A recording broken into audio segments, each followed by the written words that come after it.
Supreme court के chief justice Yahya Afridi की सदारत हेठ जुडिशियल कमीशन जो पहिरियों इजलास जारी। कमीशन लाइ नामज़द पार्लियामेंटेरियंस ऐं ॿिया मेंबर शरीक। अदलिया में आइनी बेचिस जी जोड़जक ऐं आला अदलिया में जजिस की नामज़दगी लाइ नालनि ते गौर वीचार।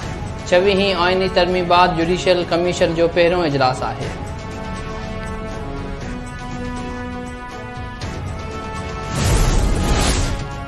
सुप्रीम कोर्ट के 2 सीनियर जजिस 26 आइनी तरमीम खिलाफ दरख़्वास्तुनि जी ॿुधणी लाइ फुल कोर्ट जोड़ण जो मुतालबो करे छॾियो।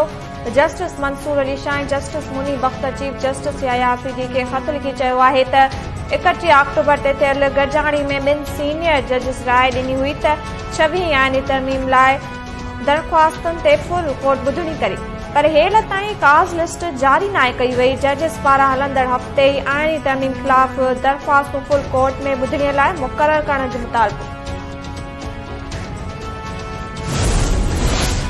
व्याज जी शरह में घटिताई सां कर्ज़नि जो भार घटिबो ऐं तरक़ीअ जी रफ़्तार तेज़ थींदी। मैशियत बहितर रुख में वधी रही आहे। वज़ीर आज़म शहबाज शरीफ़ व्याज शरह 15% थियण खे सुठो सवण करार ॾींदे चयो आहे त व्याज जी शरह में घटिताई सां सनत ऐं ॿियनि शोबनि खे फ़ाइदो थींदो। मैशियत लाइ सुठा ॾींहं अचण वारा आहिनि। हुकूमती वफ़द सऊदी अरब वञी चुको आहे। सऊदी अरब सां बिज़नेस टू बिज़नेस मुआहिदनि में अॻभराई थी रही आहे। तवानाई बाबति जल्द सुठी ख़बर ॾींदासीं।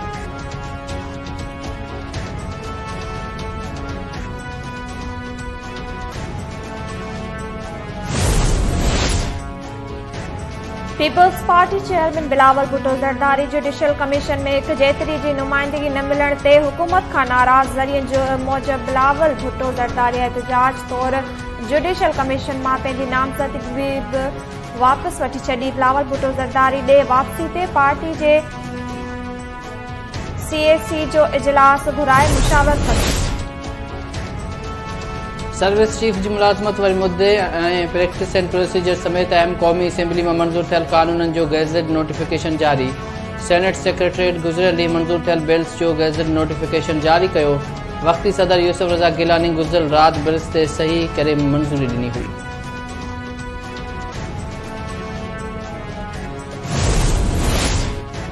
स्पीकर अयाज सादिक जी सदारत हेठ क़ौमी असेंबली जो इजलास अपोजिशन लीडर उमर अयूब चयो आहे त आर्मी एक्ट में तरमीम तकड़ में कई वई, जेका मौजूदा हुक्मराननि खे गिचीअ में पवंदी। हुकूमत पंहिंजे लाइ खॾु खोटे रही आहे। कानून साज़ी उन्हनि ख़िलाफ़ ई इस्तेमाल थींदी।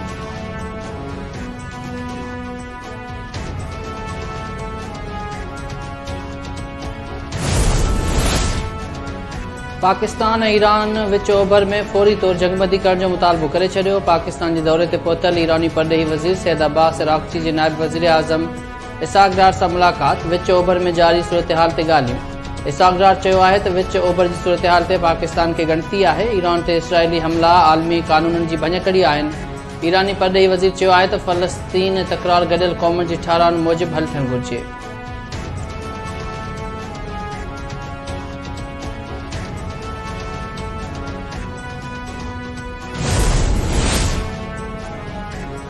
वॾे वज़ीर Murad Ali Shah counter terrorism department जे फ्यूज़न सेंटर जो इफ़्तिताह करे छॾियो।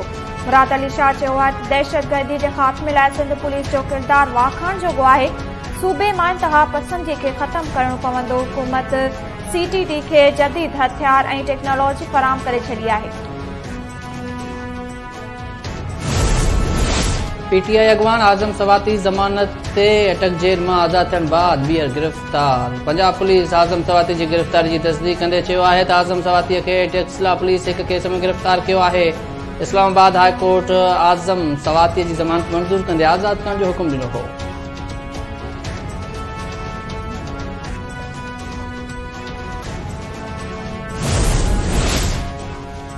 नेपरा के इलेक्ट्रिक खे 40 पैसा फी यूनिट बिजली महांगी करण की इजाज़त ॾेई छॾी। ओगाड़े जनवरी में थींदी नोटिफिकेशन जारी।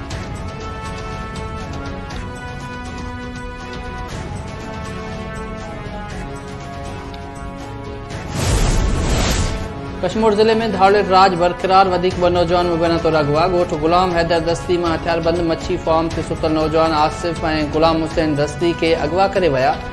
बख्शापुर भरिसां अगवा थियल साले पटवासी नौजवान विक्रम कुमार भी बाज़ियाब न थियो। घर में रोज ॾाढो मतर मुगवी खे बाज़ियाब कराइण जो मुतालबो।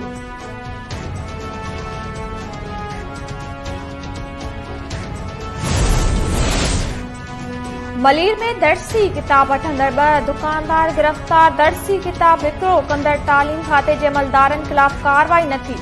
दर्सी किताब वठंदड़ दुकानदार मलिक अली हारून खे शाह लतीफ़ पुलिस गिरफ़्तार कयो। इल्ज़ाम हेठि आयल डिप्टी डीओ जब्बार कखराणी ऐं चौकीदार ख़ालिद गिरफ़्तार न थिया। मीरपुर माथोल जी अदालत वण वढण वारे केस में 9 जवाबदारनि खे 2 साल कैद जी सज़ा ॿुधाए छॾी।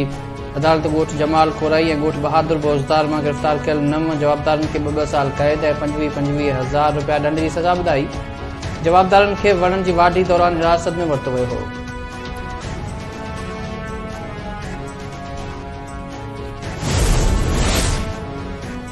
डोनाल्ड ट्रंप अमेरिका ते ॿीहर हुक्मरानी कंदो या कमला हैरिस सुपर पावर जूं वागूं संभालींदी।